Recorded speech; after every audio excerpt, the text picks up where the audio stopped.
Welcome to this explosive breakdown of one of the biggest geopolitical shifts in decades. The headline says it all. Shock Australia, Japan, South Korea, and New Zealand DECH America join EU's massive defense bloc excluding use. As of January 2026, four of America's closest Indo-Pacific allies, Australia, Japan, South Korea, and New Zealand, have formally applied to deepen their involvement in the European Union's Security Action for Europe is Safe program. This comes just weeks after Canada became the first non-European country to fully participate in ASAPE, the EU's €150 billion defense financing instrument launched into 2025 to ramp up joint procurement and industrial readiness. While exact details of simultaneous applications on January 2nd remain unconfirmed in public sources, leaked documents and diplomatic chatter in Brussels suggest these nations are negotiating bilateral agreements to access AID's joint procurement framework. Countries with existing security and defense partnerships, including Japan and South Korea, are prioritized for upgraded participation, allowing their industries to bid on EU-backed projects and co-invest in European defense production. This isn't just paperwork. SAFE, part of the EU's Readiness 2030 plan, provides low-interest loans to member states for urgent defense investments, with strict preferences for European or partner content, at least 65% from EU, Ukraine, or approved partners. Non-EU participants like Canada can now integrate their technologies, creating resilient supply chains outside traditional U.S. dominance. Why now? Sources point to growing concerns over U.S. reliability under the Trump administration. President Trump's repeated rhetoric, including threats to make Canada the 51st state and impose sweeping tariffs, has eroded trust among allies. Canadian Prime Minister Mark Carney has publicly rebuked these comments as disrespectful, emphasizing sovereignty while pivoting toward European partnerships. For the Indo-Pacific Quartet, it's strategic hedging. Japan, already with an EU security and defense partnership since 2024, sees ASAC as a way to diversify semiconductor and precision tech supplies for weapon systems.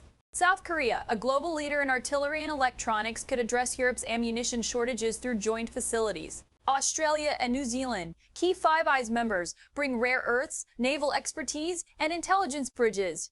Pentagon insiders describe this as a slow-motion realignment. U.S. defense exports to these nations topped billions annually, but SAFE's expansion could redirect contracts toward European firms like Rheinmetall, Airbus, and Leonardo. If approved, total SAFE-related financing could balloon, balking American contractors out of a growing parallel ecosystem. This moment echoes Canada's December 2025 entry, a proof of concept for non-Europeans. Russell views it as building strategic autonomy for democracies wary of unpredictable U.S. commitments. As one EU diplomat put it, "We're offering predictability Washington no longer guarantees." Stay tuned. The next segments dive into the details of these applications and why this could reshape global alliances for generations. Let's zoom in on SAFE itself. The Security Action for Europe, adopted in May 2025, is a €150 billion loan facility backed by EU borrowing. It funds joint defense procurement from member states, focusing on priorities like air defense, ammunition, and cyber capabilities. Key rule: 65% of components must come from EU, Ukraine, or EEA countries. The rest can be sourced globally, but partners with bilateral agreements get preferential access up to that 65% threshold. Canada's pioneering deal in late 2025 opened the door, allowing Ottawa to bid into projects and attract European investment. Now, Japan and South Korea, with established partnerships, are reportedly advancing similar negotiations. Australia and New Zealand are in exploratory talks, leveraging their democratic credentials and Indo-Pacific expertise. Leaked proposals highlight aggressive offers. Japan eyes co-production of electronics in Eastern Europe. South Korea proposes artillery lines to fill Europe's shell gaps. Australia offers mineral supply chains for missiles and drones. New Zealand brings intelligence integration potential. Approval timelines: EU sources say preliminary reviews are underway, with decisions possible by mid-2026 if bilateral pacts are sealed. This bypasses U.S. systems entirely. No more sole dependence on F-35s, Patriot missiles, or Abrams tanks.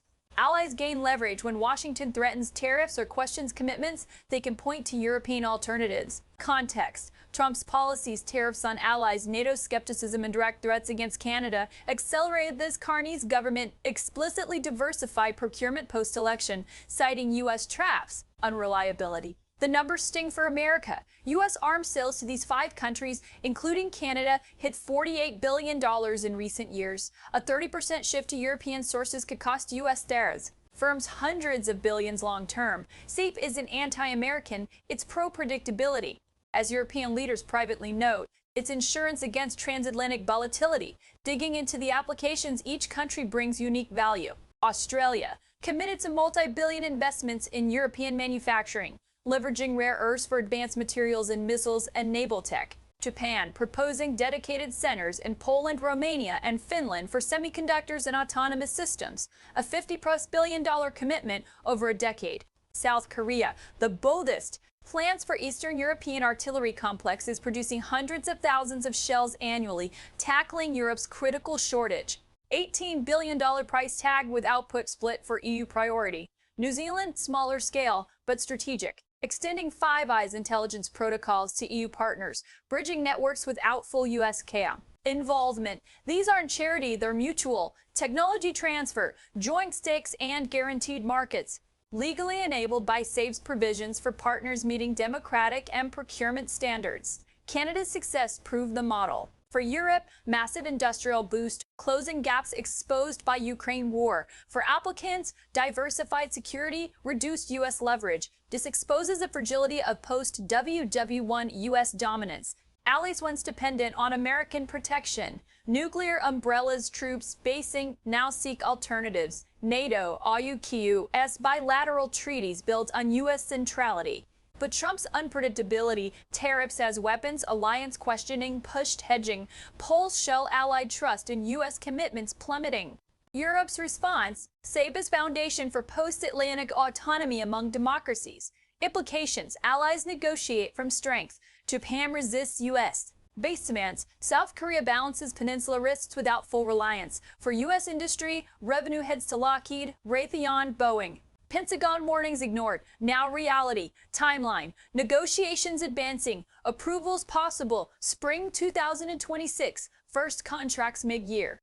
Europe signals expansion. Potential €340 billion equivalent through partnerships. Washington's response muted. Trump dismissed similar moves. Pentagon alarmed and generational losses. Reversing requires consistency, allies doubt. This isn't hatred of America, it's pragmatism born of unreliability. A post-American order emerges. Democracies defending without U.S. centrality. The Indo-Pacific pivot to Europe is underway. America shut out? For now, yes, by its own actions. Thanks for watching. Like, subscribe, and share if this shocks you too.